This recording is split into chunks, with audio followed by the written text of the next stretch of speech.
আসসালামু আলাইকুম দর্শক, দেশ এবং দেশের বাইরে যে যেখান থেকে আমাদের এই ভিডিওটা দেখছেন, হাবিবুর রহমান মৎস্য প্রকল্পের পক্ষ থেকে সবাইকেই শুভেচ্ছা এবং অভিনন্দন জানাচ্ছি। দর্শক, সাথে আছি আমি মোহাম্মদ মাহমুদ রাজীব। আর আমাদের এই প্রকল্পের যে অবস্থান, এটা হচ্ছে ফরিদপুর জেলার ভাঙ্গা থানায়। দর্শক, আজকে আমরা আমাদের একটি 50% পুকুরে 50 বা 60% জায়গা হবে, সেটার ভিতরে নদীর পোনাটা ছাড়তেছি। দর্শক, এইগুলা দেখেন আমাদের নদীর পোনা। দর্শক, এইগুলা আমাদের নদীর পোনা। আমাদের পোনাগুলা দেখেন কত সুন্দর। এর ভিতরে রুই আছে, কাতলা আছে, কালীবাউস আছে, মৃগেল আছে, নানা ধরনের পোনা বেসিক্যালি এর ভিতরে আছে। তো দর্শক, নিয়মিত যারা আপনারা আমাদের ভিডিও দেখেন, আপনারা অবগত আছেন যে আমরা কার্প জাতীয় মাছটা, বিশেষ করে রুই, কাতলা, কালীবাউস, মৃগেল, এই মাছগুলো আমরা নদী থেকে করি। প্রতি বছরই আমরা দীর্ঘদিন যাবৎ নদী থেকে করে আসতেছি। তো দর্শক, এইখানে কিন্তু একটা বিষয় আমি সবসময় বলি যে আমাদের নদীর মাছ নিয়ে চাষ করা কিন্তু আসলে এক্সপেন্সিভ। এটার একটা কারণ হচ্ছে, দেখেন যে এইগুলো আমরা নদী থেকে সংগ্রহ করি, আমার লোকেরা করে। তো দর্শক দেখেন, চেনা যাচ্ছে এইটা হচ্ছে কালীবাউস। এই ডোরা কাটা যে মাছটা দেখতে পাচ্ছেন, এইটা হচ্ছে কালীবাউস। ঠিক এই মাছটা হচ্ছে কালীবাউস মাছ। এবং এই যে গোল্ডেন কালারের যেগুলো ধানি হয়ে গেছে, এইগুলা হচ্ছে কাতলা মাছ। আর নদীর মাছটা এক্সপেন্সিভ হওয়ার কারণ হচ্ছে দর্শক, যে এটার রোগ প্রতিরোধ ক্ষমতা ভালো, এটার দেখতে অনেক সুন্দর, গ্রোথ অনেক ভালো, এই মাছটার স্টেবিলিটি ভালো। এই মাছটা মোটামুটি 4 বছরের আগে ডিম আসে না, এবং আরও আসলে নানান ধরনের সুবিধা আছে। দর্শক, আমি সবসময় বলি যে আমরা দেখেন হ্যাচারির যদি 1 কেজি রেনু ফেলি 3 লাখ, 4 লাখ, 5 লাখ, 10 লাখ এরকম পোনা হয়, কিন্তু বেসিক্যালি যখন আমরা নদীর মাছটা ফেলি 50 থেকে 80 হাজার, এর ভিতরেই আসলে আমাদের মাছের কোয়ান্টিটিটা থাকে। এটা কেন থাকে একটু খেয়াল করে দেখেন। দেখেন, একদিনে তো আর ডিম ছাড়ে না মাছে। আজকে একটা কিছু মাছে ডিম ছাড়ে, কালকে কিছু মাছে ছাড়ে, পরশু কিছু মাছে ছাড়ে, তারপরের দিন কিছু মাছে ছাড়ে। তো আমরা যখন এই রেনুগুলাকে ধরি, তখন তো ওই বড় ছোট সব রেনুই আসলে আমরা ধরি। এখন বড়গুলা তো আর আমরা ছেড়ে দিব না, শুধু ছোটোগুলা রাখবো, বিষয়টা তো এরকমও না। দর্শক, এই বড়গুলা দেখেন, এইগুলা ধানি হয়ে গেছে, চেনা যাচ্ছে, এগুলা কাতলা মাছের পোনা। আর এই ছোটোগুলা যেগুলো লম্বা লম্বা চিকন, এইগুলো এখনও বোঝা যাচ্ছে না। কালীবাউস বোঝা যাচ্ছে, 2-1টা রুই মাছ বোঝা যাচ্ছে। দর্শক, এই মাছগুলা যতই এক্সপেন্সিভ হোক, যত ব্যয়বহুলই হোক না কেন, আমরা এই মাছটা দিয়ে সবসময় চাষ করি, কারণ এই মাছটার রোগ প্রতিরোধ ক্ষমতা ভালোর পাশাপাশি গ্রোথ অনেক ভালো। যারা নিয়মিত ভিডিও দেখেন আমি গত ফাল্গুন মাসে মাছ ছেড়েছিলাম। সেই মাছ আল্লাহর অশেষ মেহেরবানিতে মাত্র 4.5 মাসে কি সুন্দর গ্রোথ হয়েছে। এইটা কোনোদিনও আসলে হ্যাচারির মাছ দিয়ে করা সম্ভব না। আর আমি যে বলি স্টেবিলিটি ভালো, স্টেবিলিটি অর্থাৎ যে মাছের যে টিকে থাকার ক্ষমতা, একটু খেয়াল করে দেখেন যে এই মাছগুলা দেখেন ড্রামে নিয়ে আসছি। ড্রামে দেখেন তো পানির কালারটা একটু খেয়াল করেন তো। মানে যদি বলি যে বিশ্রী রকমের ঘোলা, অর্থাৎ এই পানির ভিতর হাত ভিজায় রাখলে হাতেও আসলে কাদা লেগে যাবে, এরকম পরিমাণে ঘোলা। মানে পদ্মা নদীর যে অরিজিনাল ঘোলা পানি, সেই পানি দিয়ে দেখেন এই মাছগুলো আমার লোকরা নিয়ে আসছে। তো দর্শক, একটু খেয়াল করে দেখেন যে তারপরে একটা মাছও মারা যায় নাই। এইখান থেকে, যেখান থেকে আসলে আমি পোনা সংগ্রহ করেছি এবং যেভাবে আমি পোনাগুলো সংগ্রহ করি, গত একটা ভিডিও আমি দিয়েছিলাম, সেই ভিডিওতে আপনারা দেখেছেন। দর্শক, একটা জিনিস খেয়াল করে দেখেন তো, যে এইরকমভাবে এইরকম আসলে মানে শরবতের মতো ঘোলা পানির ভিতরে করে যদি আসলে আপনারা হ্যাচারির রেনু নিয়ে আসেন, তাহলে কি কখনো বেঁচে থাকবে? বেঁচে থাকার আসলে সম্ভাবনাই থাকার কথা না। কিন্তু আমার এইখান থেকে, যেখান থেকে আমি পোনাটা সংগ্রহ করি, ঠিক এইখান থেকে মিনিমাম 25 কিলো দূর, হ্যাঁ, অরিজিনাল যে পদ্মা নদী সেইখান থেকে করি, পদ্মার মাঝে আমার এখান থেকে 25 কিলো দূর। সেই 25 কিলোমিটার দূর থেকে দেখেন এই পোনাগুলাকে নিয়ে আসছি আমরা ড্রামে করে। তো দর্শক, এইটার রোগ প্রতিরোধ ক্ষমতা যে ভালো এবং টিকে থাকার ক্ষমতা যে ভালো, এইটা একটা বিষয়। আজকে আমরা 3টা ড্রাম, এই 3টা ড্রামে করে আমার ভাইয়েরা গিয়ে এখান থেকে ধরে নিয়ে আসছে হচ্ছে 10 কেজি রেনু ধরে নিয়ে আসছে। হ্যাঁ, এই 10 কেজি রেনু নিয়ে আসছে 3টা ড্রামে করে। কিন্তু এইগুলা যদি নদীর মাছ না হয়ে যদি হ্যাচারির মাছ হতো, 10 কেজি তো দূরের কথা, এই 3টা ড্রামে যদি হাফ কেজি করে 1.5 কেজি রেনুও দেওয়া হতো, তাহলেও আসলে 10 কিলোমিটারও আনা সম্ভব হইতো না। আর এগুলা যদি আসলে হ্যাচারির মাছ হতো, তাহলে দর্শক ভেসে থাকতো মাছগুলা, কিন্তু এইভাবে ড্রামের উপরে সারার সাথে সাথেই ভেসে যাইতো এবং মারা যাইতো। তো দর্শক, নিয়মিত ভিডিও দেখে আসলে দেশ এবং দেশের বিভিন্ন প্রান্ত থেকে অনেক চাষি ভাইদের অনুরোধে এই বছর আমরা প্রচুর পরিমাণে আসলে নদীর পোনাটা করছি। তো যাদের নদীর পোনা লাগবে, আমাদের স্ক্রিনে যে নাম্বারটা দেওয়া আছে, এই নাম্বারের সাথে আপনারা যোগাযোগ করতে পারেন। ইনশাল্লাহ 100% পিওর অরিজিনাল পদ্মা নদীর যে পোনা, সেই পোনাটাই আপনারা আমাদের কাছে পাবেন।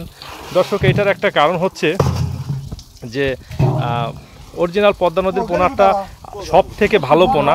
এই কারণেই বলতেছি, একটা জিনিস আপনারা খেয়াল করে দেখবেন যে আপনারা ইউটিউব বলেন, ফেসবুক বলেন, নানান ধরনের সোশ্যাল মিডিয়াতে দেখবেন যে সব থেকে বড় বড় যে মাছগুলা, কার্প জাতীয় মাছগুলো, রুই কাতলা বলেন, কালীবাউস বলেন, মৃগেল বলেন, সেই মাছগুলা কিন্তু পদ্মা নদীতেই ধরা পড়ে এবং পদ্মা নদীতেই আসলে সব থেকে বড় বড় মাছ থাকে এবং সেই মাছগুলাতে ডিম ছাড়ে।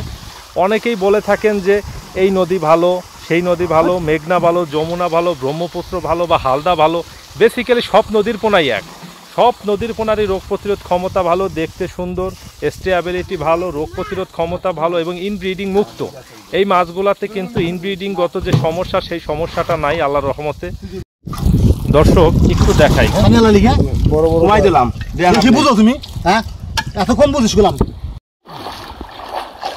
তো দর্শক গত একটা ভিডিওতে আপনারা দেখেছেন আমরা এই পুকুরটা প্রস্তুত করেছি।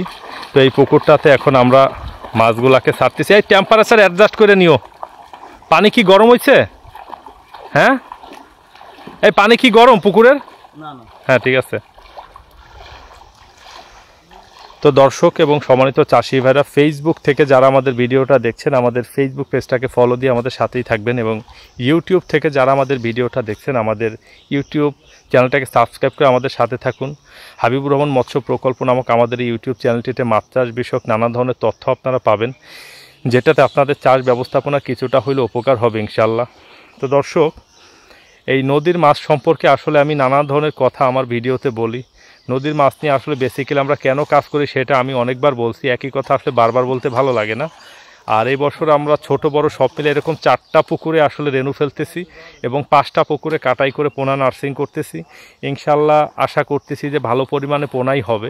তো কারো যদি আসলে নদীর পোনাটা লাগে আমাদের সাথে যোগাযোগ করেন, আমাদের স্ক্রিনে যে নাম্বার দেওয়া আছে এটাতে যোগাযোগ করেন। সব কিছু আসলে ঠিকঠাক থাকে তাহলে আপনাদেরকে নদীর পোনাটা আমরা দিতে পারবো, দেশের যে কোনো প্রান্তে পৌঁছায় দিতে পারবো। আর এই পোনাগুলা দর্শক যখন 2000 2500 লাইনে আসবে তখন আমরা ডেলিভারি দিতে পারবো। আমাদের এই মাছের ভিতর রুই থাকবে, কাতলা থাকবে, মৃগেল থাকবে, কালীবাউস থাকবে, নানান ধরনের মাছ থাকবে। হ্যাঁ, তো এই মাছগুলা, কার্প জাতীয় মাছগুলো আপনারা নিয়ে নার্সিং করে আপনাদের চাষের পুকুরে দিতে পারেন। আর একটা বিষয় হচ্ছে, দেখেন আমাদের এই নদীর মাছগুলা যদি 1 লক্ষ হ্যাচারির মাছের মাথার 1000 মাছ যদি আমি বলি, যত ভালো জাতেরই হোক না কেন, আর আমাদের এইখানে ধরেন যে 1 লক্ষ মাছের যে সব থেকে গোড়ার যে মানে নিম্ন কোয়ালিটির যে মাছটা, সেই মাছটা ওই 1 লক্ষ মাছের হ্যাচারি মাছের থেকে আসলে বেটার গ্রোথ হয়। এইটা আমরা আমাদের চাষ ব্যবস্থাপনায় দেখেছি এবং প্র্যাকটিক্যালি আমরা যেটা দেখি সেটাই আমাদের চ্যানেল এবং পেজে আমরা শেয়ার করি। তো দর্শক এবং সম্মানিত চাষি ভাইরা, এই পুকুরটাতে আজকে আমরা টোটাল 10 কেজি রেনু ফেললাম। মানে আমাদের যে নদী থেকে রেনু ধরে আনছি সেই রেনুগুলো টোটাল এই পুকুরটাতে আজকে 10 কেজি ফেললাম। ইনশাল্লাহ এখানে 7-8 দিন নার্সিং করার পর এইখান থেকে আমরা কাটাই করে আমাদের ওই পাশে আর একটা পুকুর আছে, সেই পুকুরটা প্রায় 80-90% মতো, ওই পুকুরটাতে ইনশাল্লাহ দিয়ে দেব। তারপর যখন আসলে 2-2500 লাইনে হবে তখন আমরা দেশের বিভিন্ন প্রান্তে এই মাছগুলোকে ডেলিভারি দিতে পারবো। তখন আপনারা যদি আসলে এই মাছগুলো প্রয়োজন হয় আমাদের সাথে কন্ট্যাক্ট করবেন। আমরা ইনশাল্লাহ দেশের বিভিন্ন প্রান্তে, হ্যাঁ, টেকনাফ হতে তেঁতুলিয়া, রূপসা হতে পাটুরিয়া, যেইখানেই লাগুক না কেন আমরা মাছগুলো পৌঁছায় দিতে পারবো। আপনারা আমাদের সাথে যোগাযোগ করবেন, ইনশাল্লাহ যদি মাছ থাকে আপনাদেরকে দিতে পারবো। তো দর্শক এবং সম্মানিত চাষি ভাইরা, সকল চাষি ভাইদের সুস্বাস্থ্য এবং দীর্ঘায়ু কামনা করে আমাদের আজকের ভিডিওটা আমরা এখানেই শেষ করতেছি। সবাই ভালো থাকবেন, সুস্থ থাকবেন, আমার জন্য দোয়া করবেন। আর একটা কথা হচ্ছে যে সবসময় একটা কথা মনে রাখবেন যে মাছটাকে অবশ্যই ভালো জাতের হওয়া চাই।